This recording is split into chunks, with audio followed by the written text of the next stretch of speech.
They called it the well to nowhere. For 2 months, the entire town mocked a Finnish stonemason for digging a pit in the middle of his living room. They placed bets on exactly when he would freeze. But when the temperature dropped to 60 below, the laughter stopped, and the knocking on his door began. 90%. That is a figure historians dispute, but the graves don't lie. That is how many sled dogs died in the Yukon River Valley during the Great Freeze of 1898. It was a winter that didn't just arrive. It attacked. It descended from the Arctic Circle like a living thing, hunting for warmth and extinguishing it wherever it was found. Trappers were found frozen solid on their trap lines, discovered weeks later as statues of ice, their hands still gripping their rifles, their eyes open and frosted over, staring at a horizon that had killed them. Families in the remote settlements burned their heirlooms, their dining tables, and their bed frames in a desperate panic. Yet they still couldn't keep their cabins above freezing. The cold was a physical weight, pressing to the chinking of log walls, turning boiling water to ice before it hit the floorboards.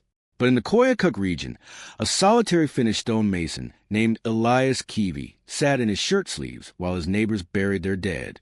His secret lay 12 feet beneath his rough-hewn floorboards, an 8-foot stone wheel that everyone in the territory had mocked him for building. Oh, well, to nowhere.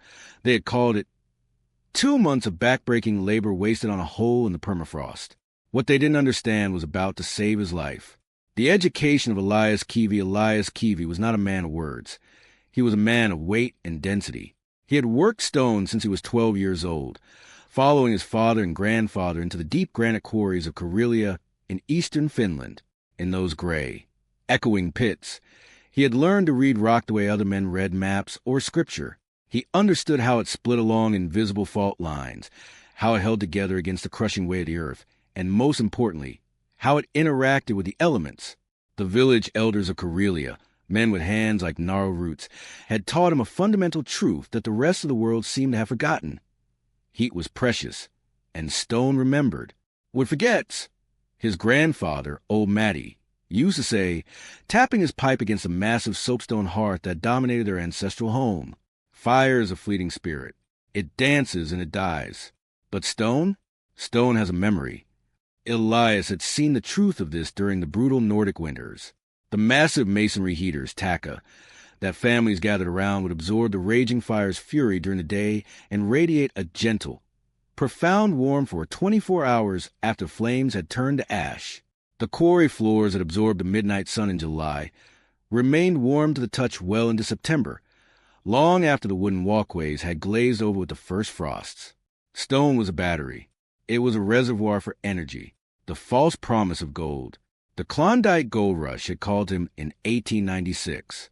The brochures distributed in Helsinki spoke of nuggets the size of hen's eggs lying in the creek beds, waiting to be plucked by anyone with a pan and a strong back. They spoke of freedom from the Russian crackdowns that were plaguing his homeland.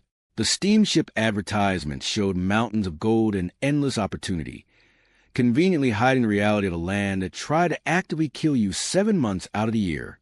Elias arrived in the Alaska Territory with $17 in his pocket, a set of heavy, tempered stonework tools wrapped in oil leather, and a knowledge that stretched back through generations of men who had shaped the bones of the earth.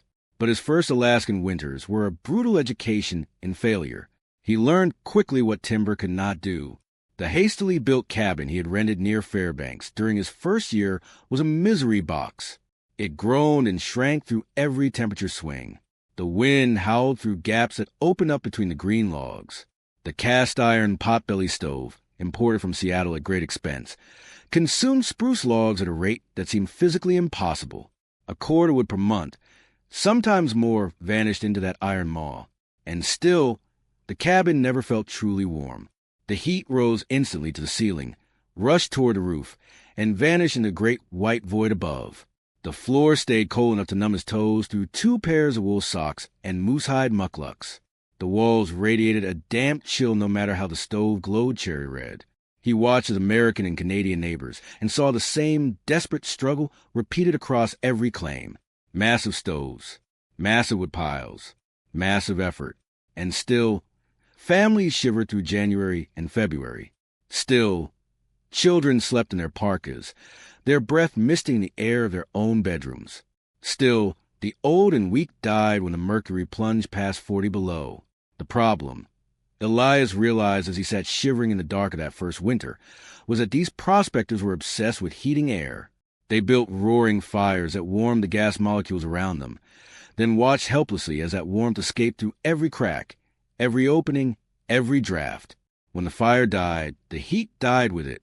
There was no storage. There was no memory. There was no thermal mass to hold the energy and release it slowly. They were fighting a war of attrition against the Arctic, and they were losing.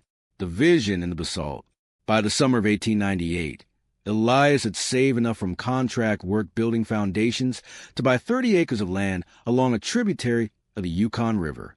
The property was modest, but it included a freshwater spring, a stand of decent spruce timber, and, most importantly, an outcropping of dense, gray basalt that rose from the earth like the spine of a sleeping dragon. When other settlers looked at the rock, they saw an obstacle to be blasted away with dynamite. Elias looked at it and saw a building material delivered by Providence. His plan formed slowly through the spring thaw, refined by 2 years of watching stampeders' cabins fail against the Arctic. He would not make their mistake. He would not heat air. He would heat stone, massive amounts of it, buried beneath his floor, where the Earth's natural insulation would hold the warmth for days.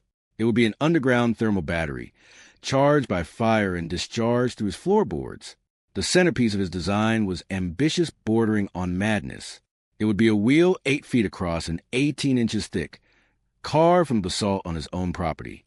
A single disc of stone, weighing nearly 4,000 pounds, lowered into a chamber 12 feet below ground level. The digging began on the first day of August. The ground was hard, a mix of gravel and semi-frozen earth that resisted the shovel. The excavation drew attention before Elias had dug 3 feet down. A 12-foot deep pit in the Alaskan wilderness wasn't something a man could hide, and the location, directly where his cabin center would stand, defied every principle of frontier construction. The skepticism of Silas Thorne. His nearest neighbor was a man named Silas Thorne. Thorne was a legend in the district, a fur trader and seasoned trapper who ran lines across 50 miles of the valley. He was a hard man, leathery and scarred, who had survived 10 Alaskan winters and lost only a handful of dogs to the cold in all that time. He considered himself the ultimate authority on survival in the North, and he viewed newcomers, especially foreign ones, with a mix of pity and contempt. Thorne snowshoed over on the 5th day of digging, his dogs waiting impatiently in their harnesses. He stood at the edge of the pit, looking down at Elias, who was waist-deep in the earth. "Kiwi, what exactly are you building?" Silas asked, spitting a stream of tobacco juice into the dirt. Elias climbed out of the pit, sweat soaking through his wool tunic despite the morning chill. He wiped his forehead with a dirty hand. "A heating chamber," he replied in his heavily accented English. "A heating chamber." Thorne repeated the words slowly, testing them for meaning, looking for the joke. 12 feet underground. "The stone wool goes at the bottom," Elias explained, pointing to the massive block of basalt he had begun to shape nearby. "A fire shaft connects to the surface. Heat rises through the floor." Thorne stared at the excavation, then at the finished mason, then back at the hole. The concept was alien to him. You're putting a wheel made of rock in a pit, and somehow this heats your cabin? "The stone absorbs heat from coals dropped down the shaft," Elias said, his voice calm and certain. 4,000 pounds of basalt holds heat for 18 hours, maybe longer. It radiates upward to the floor while I sleep. That's the damnedest thing I've ever heard. Thorne shook his head with genuine bewilderment. Why not just build a proper stove like everyone else? Cast iron works fine. It's worked for me for 10 years. Cast iron heats air, Elias said. Air escapes. Stone heats stone. Stone remembers. Thorne laughed, a harsh, barking sound. "Stone is cold, Finn. That's the first thing you learn here. The ground kills you. You don't invite it into your house." He mushed his dogs away, convinced the Finn had gone soft in the head from the midnight sun. The mockery of the territory. By evening, every prospector within 15 miles had heard about the underground wheel. The story grew with each telling in the roadhouses and supply posts. Some said Kiwi was building a hidden gold vault to stash a strike he hadn't reported. Others claimed he was digging a tunnel back to Finland. A few suggested he had simply lost his mind from the isolation, a common enough fate in the Yukon. The mockery organized itself at the Northern Light Saloon in the nearest outpost, a tent city struggling to become a town. Trappers and miners gathered to swap theories about the crazy Finn and his hole. A prospector named Henderson started a betting pool on the outcome. The wager wasn't if Elias would fail. But how? I got $5 that says the pit fills with water and drowns him in his sleep, Henderson announced, slapping a gold pouch on the bar. I'll take the cold, a supply runner from Skagway countered. He'll freeze before January. Stone draws the cold out of the earth. He's building a refrigerator, not a stove.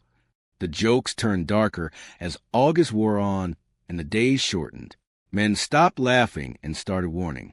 A delegation of 3 experienced Northerners, Thorne, Henderson, and a Swedish logger named Anderson, trekked to Kiwi's property to offer counsel.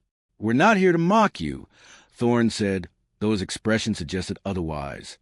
We're here because what you're building is dangerous. A pit that deep, a stone that heavy. You're going to kill yourself before the snow even flies. And when you do, we're the ones who have to dig you out. The stone is carved and ready, Elias replied, gesturing toward the massive basalt disc lying beside the pit. It was a masterpiece of primitive engineering, perfectly circular, shaped with nothing but hand tools and patience. Tomorrow I lower it. Anderson, who had built his own log cabin the traditional way 5 years prior, studied the wheel with grudging respect for the craftsmanship. It's fine work, Elias, truly, but it's foolish work. Stone doesn't heat homes. Fire heats homes. Everyone knows this. Everyone knows wrong, Elias said. Thorne's patience cracked. He stepped forward, looming over the smaller man. Listen here, Finn. I've buried 6 men who thought they knew better than this territory. Alaska doesn't forgive arrogance. Build a proper cabin with a proper stove, or you'll be the 7th. Elias met his gaze without flinching. His eyes were the color of the granite he shaped. In Karelia, we heat with stone. We survive winters that would break your huskies in a week. Your way isn't the only way. It isn't even the best way. Thorne turned on his heel, disgusted. Your funeral, Kiwi. Don't expect us to come looking for you come spring. The construction of the battery, lowering 4,000 pounds of basalt 12 feet into the earth, required engineering that most Alaskan settlers had never witnessed. Elias spent 3 days constructing a heavy timber tripod over the pit, rigging a block and tackle system with hemp rope stick as a man's wrist. He had moved heavier stones in the Tsar's quarries, but never alone, never without a crew of experienced men to share the danger. He lowered it on a Thursday morning in late August. He worked the ropes inch by inch, wrapping them around a windlass he had built from a spruce trunk. The rope groaned under the tension. The wheel descended slowly into the darkness of the pit, swinging gently, brushing the earthen walls. When it finally settled at the bottom with a dull thud that shook the ground, Elias sat at the pit's edge for an hour, hands shaking from exertion, watching the pale Arctic light illuminate the stone. The chamber required finishing work. He lined the pit walls with dry-stacked fieldstone to prevent collapse, leaving carefully calculated gaps for air circulation. A bed of river sand, 6 inches deep, cushioned the wheel. Around the wheel's perimeter, he placed fist-sized river rocks that would absorb radiant heat and extend the thermal mass. The fire shaft was the most delicate element, a brick-lined tube 18 inches in diameter, angling from the surface down to the chamber at a gentle slope. The angle mattered. Too steep, and the coals would tumble dangerously fast, shattering on impact. Too shallow, and they wouldn't reach the wheel. He built it with the precision of a watchmaker. At the surface, the shaft opening sat 3 feet from where his cabin door would be. A hinged iron cover, purchased for a fortune in gold dust from the blacksmith, kept the snow out while allowing easy access. The cabin itself rose quickly once the underground work was complete. A modest structure, 16 feet square with thick log walls and a heavy sod roof. The only unusual feature was the floor. Not wooden planks over empty air, but smooth flagstones laid directly over a layer of sand and gravel that filled the space between the cabin's base and the buried chamber. The onset of the Great Freeze. Silas Thorne mushed past in late September. He stopped his sled to examine the completed cabin. He noted the small stove, the stone floor, and the iron cover near the entrance. "That's your heating system?" Thorne scoffed. "A cook stove and a hole in the ground." "That's all I need," Elias answered. "I'll check on you in January, Kiwi," Thorne said, gathering his reins. "If you're still alive, I'll make coffee." The autumn sun waned. The tundra turned crimson, then gold, then brown. The birds flew south. The silence of the north descended. The winter of 1898 announced itself on January 9th. It did not come gradually. It arrived with a blizzard that the indigenous elders would speak of for generations. The temperature dropped 50 degrees in 16 hours. The wind screamed down the river valley at 70 miles per hour, driving snow so thick that a man couldn't see his own hand at arm's length. This was the Great Freeze. Sled dogs that had survived 8 previous winters simply curled up and died where they were staked, their bodies frozen solid before the storm's first night had passed. The cold was an apex predator. It hunted warmth. It found the cracks in the cabins. It found the gaps in the clothing. At Silas Thorne's cabin, the battle for survival began immediately. His cabin was built to local standards, a massive iron stove in the center, surrounded by drying racks. He had 12 cords of prime spruce stacked outside, but the cold was relentless. The stove consumed fuel at a terrifying rate, a full cord every 5 days, then every 4, then every 3. As temperatures plunged beyond anything the territory had recorded, reaching minus 60 degrees Fahrenheit, the physics of the cabin failed. The heat from the stove rose violently to the ceiling and vanished through the roof. The walls radiated cold inward faster than the fire could push it back. The floor became a sheet of ice despite flames roaring 15 feet away. By February 10th, the situation at the Thorne homestead was critical. They had burned through their woodpile. Thorne, desperate and terrified, began burning furniture. The dining table went first, chopped into kindling, then the chairs, then the bed frames. His children slept on the floor wrapped in every blanket, fur, and hide the family owned, huddled so close to the stove that sparks singed their clothing. Thorne watched the frost creep across the inside of his windows, thicker than his thumb. He watched his wife's breath mist in the living room. He knew, with the certainty of a man who had seen death before, that they were losing. The death toll mounted across the territory. A family named Patterson froze in their cabin when their woodpile ran out, and no one could reach them through the drifts. An elderly prospector named Booth died trying to walk a quarter-mile to his neighbor's claim. They found him in spring, one arm still reaching toward help that never came, the sanctuary of stone. At Elias Kiwi's homestead, February passed like a cold but manageable dream. Each morning, Elias performed his ritual. He raked red-hot coals from his small cooking stove into a metal bucket. He carried them to the iron cover near his door. The hinge creaked in the cold. He tipped the bucket. The coals tumbled down the brick shaft, glowing orange in the dark, bouncing until they scattered across the concave surface of the basalt, 12 feet below. He closed the cover and went back inside. The magic happened slowly. The 4,000-pound wheel absorbed the intense heat of the coals. It held that energy. And then, because the earth around it was insulated, the heat had only one place to go: up. Within an hour, the flagstone floor of the cabin was warm. Not hot, never hot, but a steady, living warmth. The thermometer on Elias's wall read a constant 58 degrees. It didn't matter if it was minus 20 degrees Fahrenheit or minus 60 degrees Fahrenheit outside. The thermal mass of the stone flattened the curve. His woodpile, the pathetic stack that Thorne had mocked, remained more than adequate.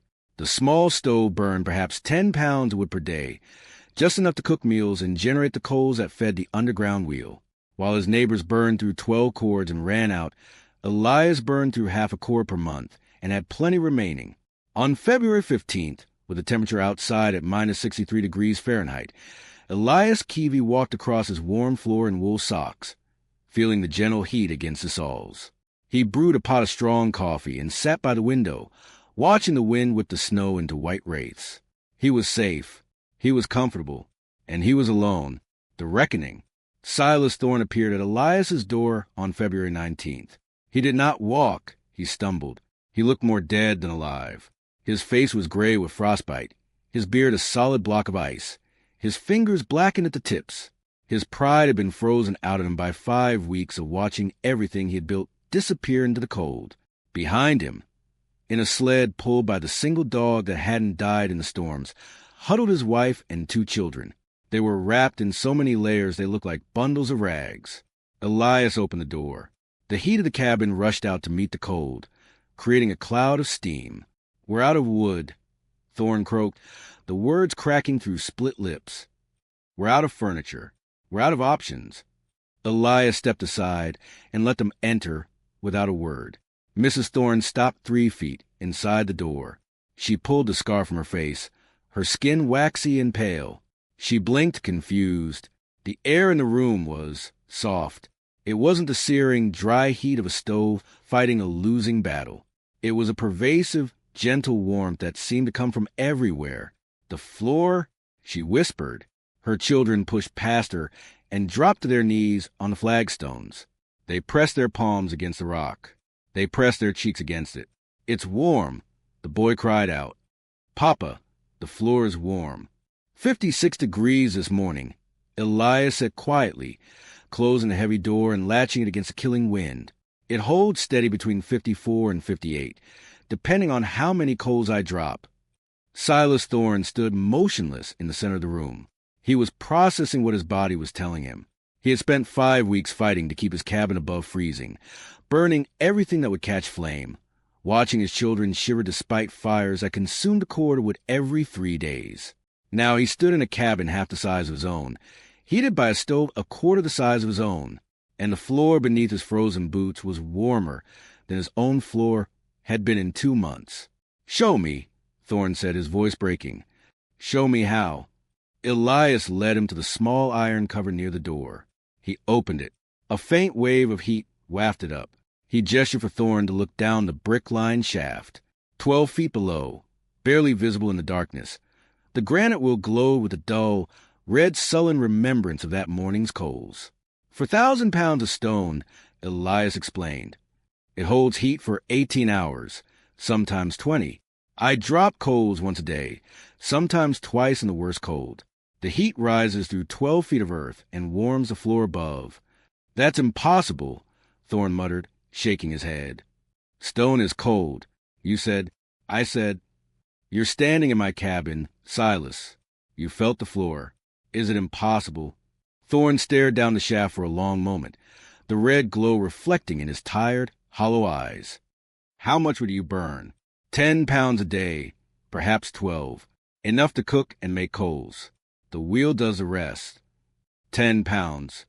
Thorne's voice was a whisper. "I burned 30 pounds an hour. I burned my grandfather's chair. And I couldn't keep my cabin above freezing." "You heated air," Elias said softly, placing a hand on the trapper's shoulder. "Air rises and escapes. It has no loyalty. But I heat stone. Stone holds. Stone radiates." Elias brought Thorne back to the table and poured 4 mugs of coffee. He showed him the small ledger he had kept since November. Daily temperatures, coal consumption, floor readings. The numbers told a story of efficiency that contradicted everything the American settlers believed about winter survival. "My neighbors are dying," Thorne said, staring into his coffee. "The Pattersons are dead. Booth is dead. 3 of my own men are dead in the line shack. And you've been sitting here in shirt sleeves." "The stone doesn't care about the weather," Elias replied. "It only knows the heat it's given." Thorne sat heavily on a wooden stool, the same stool Elias had owned since autumn, while Thorne had burned his own for fuel.